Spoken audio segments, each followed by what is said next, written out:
Hello আমার প্রিয় সপ্তম শ্রেণীর ছাত্ররা, আমরা মুগলি অ্যামং দ্য উডস তার উপরে দুটো ক্লাস করেছি।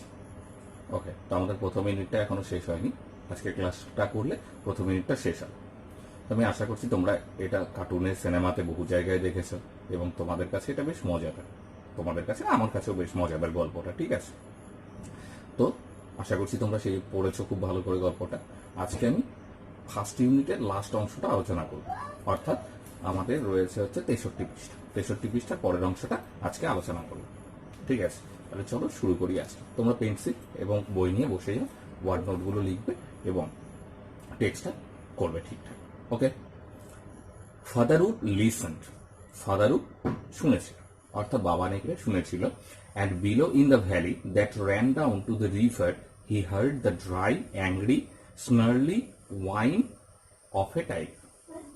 ঠিক আছে, অর্থাৎ নিচে নিচে সেই উপত্যকাটাতে যেখান দিয়ে নদীটা বয়ে গেছে, নদী বলতে এখানে ওয়েনগঙ্গা নদীটা, ওকে, ওয়েনগঙ্গা নদীটা যেখান দিয়ে বয়ে গেছে সেখানে বাবা নেকড়ে শুনতে পেল একটা ক্রুদ্ধ স্নার্লি, মানে নাক দিয়ে যে গর্জন করা, ঘ্যাঁত ঘোঁত একটা শব্দ করা, গর্জন করা, ওকে, ফোঁস ফোঁস করা সাপের মতো। And wine of a tiger, অর্থাৎ একটা বাঘের ক্রুদ্ধ একটা গর্জন শুনতে পেল নিচে সেই নদীটার কাছে, যেখান দিয়ে উপত্যকার মধ্য দিয়ে নদীটা বয়ে গেছে। ঠিক আছে, নেক্সট বার। দ্য ফুল সেইড ফাদারউড, বাবা নেকড়ে বলল, বোকা কোথাকার, to begin a night's work with that noise. Night works বলতে রাতের কাজ, অর্থাৎ আমরা জানি হিংস্র জন্তুগুলো সব রাতে শিকার করতে বেরোয়, তো সেই জন্য to begin a night's work with that noise, এত শব্দ নিয়ে তুমি রাতের শিকারে বেরোবে। নাইটস ওয়ার্ক বলতে নকচুর্নাল বলা হয় এটাকে, অর্থাৎ রাত্রিকালীন কোনো কাজ।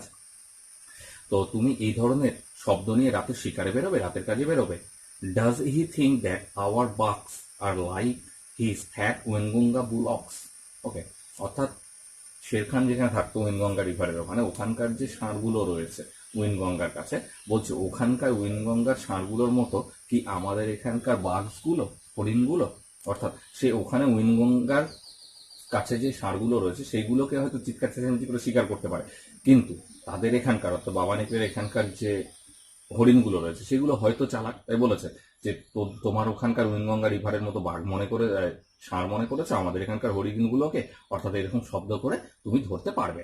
ঠিক আছে, নেক্সট।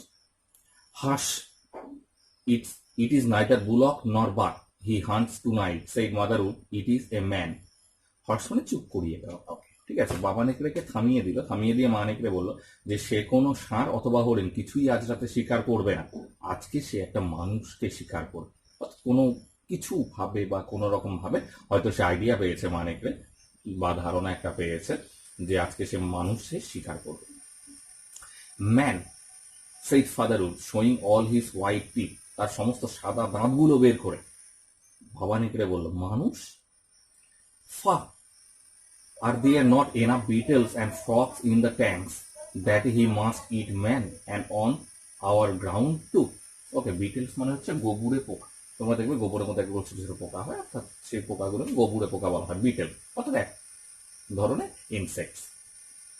তো বলছে যে ওদের ওখানে, ট্যাঙ্কস বলতে এখানে সেই নদীটা হতে পারে অথবা সেই জঙ্গলটা হতে পারে, যে উইনগঙ্গা রিভারের পাশে যেখানে বসবাস করে শেরখান, সেখানে জঙ্গলে কি পোকামাকড়, ব্যাঙ সব শেষ হয়ে গেছে, শেষ পর্যন্ত মানুষ ধরতে হবে, তাও আবার আমাদের এখানে এসে।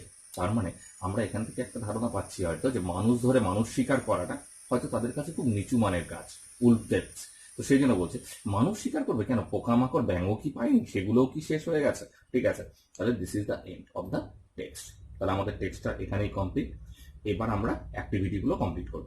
ওকে, তাহলে অ্যাক্টিভিটিগুলো কমপ্লিট করবার আগে দেখো 1 নাম্বারটাতে কি রয়েছে, choose the correct answer from the given alternative, অর্থাৎ দেওয়া বিকল্পগুলো থেকে সঠিক উত্তরগুলো তোমাদের বেছে নিতে হবে। ঠিক আছে, এই নাম্বার বলছে ফাদারউড ওয়াক আপ অ্যাট, বাবা নেকড়ে জেগে উঠেছিল 6 o'clock 6টার সময়, 7 o'clock 7টার সময়, 8 o'clock 8টার সময়। তাহলে the answer is number 2, 7 o'clock 7টার সময়। Number B, Tabaqui was the name of, Tabaqui একটা নাম ছিল, কার নাম ছিল, জ্যাকাল, উলফ না tiger? Tabaqui of course the name of a jackal, তাহলে নাম্বার এ হবে উত্তর। Number C, on that night the tiger had haunted a, সেই দিন রাতে বাঘটা কাকে ধাওয়া করছিল বা শিকার করছিল, ম্যান, বুলক্স না বাঘস? Of course man. ওকে, তাহলে this is the end of activity 1, অর্থাৎ অ্যাক্টিভিটি 1 আমরা শেষ করেছি। এইবার আমরা আসবো অ্যাক্টিভিটি 2 এ। অ্যাক্টিভিটি 2টাতে কি বলেছে দেখো, identify which of the following statement are true and which are false, অর্থাৎ যে সমস্ত তথ্যগুলো ঠিক এবং ভুল সেগুলো তোমরা চিহ্নিত করো।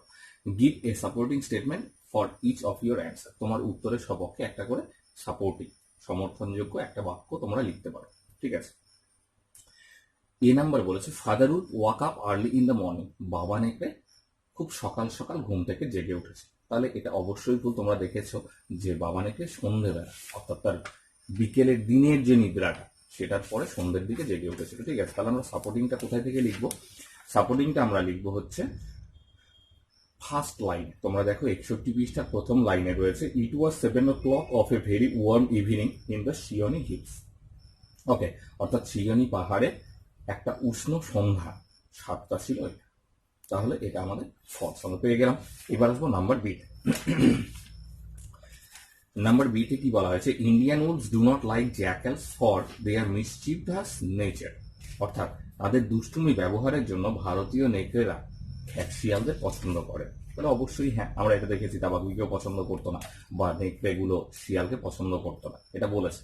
কোথায় বলেছে দেখো, 62 পৃষ্ঠার ফার্স্ট লাইনে রয়েছে। 62 পৃষ্ঠার ফার্স্ট লাইনে তোমরা বি নাম্বারের সাপোর্টিংটা পেয়ে যাবে। কি বলেছে, the woods of India despise Tabaqui because he runs about making মিসচিভস। ওকে, অর্থাৎ তাবাকুইয়ের মতো যে সমস্ত শিয়ালরা রয়েছে সেগুলোকে ভারতের নেকড়েরা ঘৃণা করে তাদের দুষ্টুমি ব্যবহারের জন্য। এইবার number C, Tabaqui did not find any food at the wolf's den, সেই নেকড়ের যে গুহাটা ছিল, অর্থাৎ উলসগুলোর যে গুহাটা ছিল সেই গুহাতে তাবাকুই কোনো খাবার খুঁজে পায়নি। তাহলে এটা ফলস পেয়েছিল, একটা হরিণের মাংস ভরা হাট আমরা পেয়েছি। তাহলে এটা কোথায় পাবো? এটা আমরা পাবো 62 পৃষ্ঠাতে। তোমরা 3 নাম্বারে যাও। ঠিক আছে, 3 নম্বর প্যারাটাতে দেখো, 62 পৃষ্ঠা 3 নম্বর প্যারাটাতে দেখো, ছবিটার পাশে যে প্যারাটা রয়েছে ওখানে আছে দেখো। ঠিক আছে, ওই যে ফর এ উলফ নো যে প্যারাটা শুরু হয়েছে ওইখানে আছে দেখো। ওই যে where he found the bone of a buck with some meat on it, ওই প্যারাটা শেষের দিকে আছে দেখো। ঠিক আছে, বলছে where he found the bone of a buck with some meat on it, খাবার জন্য একটা হাড়ের মধ্যে মাংস কিছুটা লেগেছিল, সেটা সে পেয়েছিল ওই গুহার মধ্যে। ঠিক আছে, তাহলে অবশ্যই এটা ফলস হবে। এবার number D, the wood family was not at all please two here the compliments, সেই প্রশংসা, তাবাকুয়ের যে প্রশংসা, অর্থাৎ মাদার উল্ফের বাচ্চাগুলোকে নিয়ে যে প্রশংসা, তাতে কি করেছিল, পরিবারটা সন্তুষ্ট হয়নি। অবশ্যই সন্তুষ্ট হয়নি, ট্রু, এটা আমরা পেয়েছি। তাহলে এটা মানে একটা প্যারা নিচেই চলে আসো, অর্থাৎ তোমরা 62 পৃষ্ঠাতে 4 নম্বর প্যারাটাতে পেয়ে যাবে। 4 নম্বর প্যারাটাতে আছে দেখো, ওই যে it pleased him to see mother and father উড looked uncomfortable. It pleased him to see mother and fatherhood looked uncomfortable, অর্থাৎ তোমরা ছবিটার নিচের প্যারাটাতেই তোমরা পেয়ে যাবে। ঠিক আছে, এবার আসছি নাম্বার ই। নাম্বার ইতে বলছে Shere Khan lived in the forest area 20 miles away from the woods, নেকড়েরা যেখানে বাস করে সেখান থেকে 20 miles অ্যাওয়ে, 20 মাইল দূরে একটা জায়গাতে শের খান থাকতো, অর্থাৎ সেই টাইগারগুলো বা শের খান বসবাস করতো। অবশ্যই ঠিক, এটা আমরা কোথায় পাবো দেখো, 63 পৃষ্ঠার ফার্স্ট লাইনে রয়েছে সাপোর্টিংটা, Shere Khan was the tiger who lived near the Waingunga river 20 miles away, এখান থেকে 20 মাইল দূরে উইনগঙ্গা রিভার্সের তীরে শের খান বসবাস করতো, দ্য টাইগার। ওকে, এবার number C, answer the following questions by referring to the text, অর্থাৎ তোমাদেরকে পাঠ্যটা থেকে তথ্য নিতে হবে, নিয়ে তোমাদেরকে এই প্রশ্নগুলোর উত্তর দিতে হবে। 1 নম্বরে কি বলেছে, how did fatherhood come out of sleepiness, ঘুম থেকে কিভাবে বাবা নেকড়ে জেগে উঠেছিল, অর্থাৎ ঘুম ঘুম যে ভাবটা ছিল সেই ঘুম ঘুম ভাবটা থেকে বাবা নেকড়ে কিভাবে জেগে উঠেছে। ঠিক আছে, তাহলে আমরা কিভাবে লিখবো এখানে উত্তরটা, আমরা এইভাবে লিখবো যে ফাদারহুড স্ক্র্যাচ হিমসেলফ, তোমরা ফার্স্ট পার্ট 2 নম্বর লাইনে পেয়ে যাবে। Father wolf scratched himself, yawned and spread out his paws one after another to get rid of the sleepy feeling in their tips, অর্থাৎ যে স্লিপি ফিলিং, একটা ঘুম ঘুম ভাব ছিল, সেটা কিভাবে ছাড়িয়েছিল, নিজে আঁচড় কেটে, ইয়ার্ন হাই তুলে, and spread out of his paws, তার থাবাগুলোকে ছড়িয়ে দিয়ে, তাহলে ছড়িয়ে দিয়ে সে তার ঘুম থেকে বা ঘুম ঘুম ভাবটাকে ছাড়িয়ে নিয়েছে। ওকে, এইবার আসো নাম্বার বিতে, why were the animal scared of the jackal, অর্থাৎ এই যে খ্যাকশিয়ালটাকে দেখে ভয় কেন পেল, কেন ভয় পেত এটা তোমরা পাবে 62 পৃষ্ঠা ফার্স্ট প্যারাতে দেখো। ঠিক আছে, বলছে Tabaqui more than any one else in the jungle is apt to go mad, কারণ পাগলামো শুরু করে দিত। And then he runs through the forest biting everything in his way, even the tiger runs and hides when Tabaqui goes mad. বলেছে, তাহলে এই লাইনটা লিখবা দরকার, তোমরা তার আগে থেকে লিখবে। Tabakui more than anyone else in the jungle is apt to go mad, and then he runs through the forest biting everything in his way. অর্থাৎ তার রাস্তায় যে কিছু আসতো তাকে সে কামড়ে নিত। ঠিক আছে, সেই জন্য সবাই তাকে থেকে ভয় পেত। What was the law of the jungle? জঙ্গলের লটা কি? জঙ্গলের নিয়মটা কি? জঙ্গলের নিয়মটা হচ্ছে ওয়ার্নিং না দিয়ে কেউ জায়গা পরিবর্তন করতে পারে। তাহলে law of the jungle is, ঠিক আছে, law of the jungle is লিখে তোমরা লিখবে 63 পৃষ্ঠার 2 নম্বর প্যারা। দেখো 2 নম্বর প্যারার মধ্যে উত্তরটা পাবে। ঠিক আছে, বলছে the law of the jungle is Sher Khan has no right to change his quarters without due warning. Sher Khan has no right to change his quarters without due warning, অর্থাৎ কোনো সতর্কবার্তা না দিয়ে শের খান তার জায়গা পরিবর্তন করতে পারবে না। Number D, why was father wolf angry on hearing the loud roar of the tiger.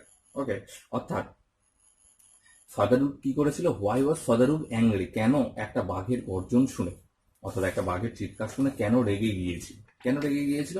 কারণ এরকম শব্দ করলে কখনো শিকার পাওয়া যায় না। ঠিক আছে, তা তোমরা কোথায় লিখবে? এইখান থেকে তোমরা লিখতে পারো, এই যে to begin a night's work with that noise does he think. ঠিক আছে, তাহলে এটা বানিয়ে লিখতে হবে, আমি তোমাদেরকে লিখে দিচ্ছি। ঠিক আছে, আমি সবগুলো দেখো, তাহলে আমি উত্তরগুলো লিখলাম। এক নম্বরে কি বলেছে? এক নম্বরটা আমি আলোচনা করলাম, how did father wolf come out of sleepiness, কি করে তার ঘুম ঘুম ভাব থেকে বাবা নেকড়ে কাটিয়ে উঠেছিল সেই অবস্থাটা। দেখো, father wolf came out of sleepiness by scratched himself yawn and spread out his paws one after the other, অর্থাৎ এক এক করে খাবারগুলো বা পাগুলো ছড়িয়ে দিতে লাগলো। ওকে, এটা তোমরা কোথায় পাবে? দেখো, তোমরা পাবে পেজ নাম্বার 1, 1 নম্বর পেজে তোমরা পেয়ে যাবে এটা উত্তরটা। ঠিক আছে, বি নম্বরে বলেছে why are the animals scared of the jackals. Okay, কেন সেই খ্যাকশিয়ালটাকে দেখে ভয় পেত? কেন পেত? Tabaqui more than anyone else in the jungle is apt to go mad, and then he runs through the forest beating everything in his way, অর্থাৎ যখন সে দৌড়ে যেত তার পথে যাকে আসতো তাকেই কামড়ে দিত পাগলামো ভাব দেখি। এটা তোমরা কোথায় পাবে? এটা তোমরা পাবে পেজ নাম্বার 62-তে, 62 নম্বর পেজে এটা উত্তর তোমরা পেয়ে যাবে। আর এটা রয়েছে 61 নম্বর পেজে আগেরটা। নাম্বার সি, নাম্বার সিতে কি রয়েছে? What was the law of the jungle? জঙ্গলের আইনটা কি, নিয়মটা কি ছিল? The law of the jungle was Sher Khan has no right to change his quarters without due warning, অর্থাৎ কোনো সতর্কবার্তা না দিয়ে শের খান তার জায়গা পরিবর্তন করতে পারবে না। এটা তোমরা পাবে 63 পেজে, দেখো পেজ নাম্বার 63। ওকে, পেজ নাম্বার 63 তোমরা পেয়ে যাবে। এবার নাম্বার 4, যেটা তোমাদেরকে লিখতে হবে বানিয়ে, কি বলেছে? Why was father wolf angry to on hearing the loud roar of the tiger, অর্থাৎ বাঘের গর্জন শোনার পরে কেন রেগে গিয়েছিল বাবা নেকড়ে? এটা কেন রেগে গিয়েছিল? বিকজ উইথ দ্যাট নয়েজ, কারণ এই শব্দটার দ্বারা he could not complete his hunts. Okay, অর্থাৎ এই শব্দটার দ্বারা সে তার শিকার করতে পারতো না, অর্থাৎ এখন শব্দ করলে তার শিকারগুলো তো সামনে থেকে পালিয়ে যাবেই। ওকে, তো সেই জন্য সে রেগে গিয়েছিল বাবা নেকড়ে। ঠিক আছে, তাহলে তোমরা ভালো করে লিখে নাও, আমি উত্তরটা লিখে দিয়েছি কমপ্লিট করে। ঠিক আছে, তোমরা দেখে দেখে লিখে নেবে এবং এগুলো প্র্যাকটিস করবে। ওকে, তাহলে this is the end of today's class. Thank you for watching the video. Have a good day. Tata.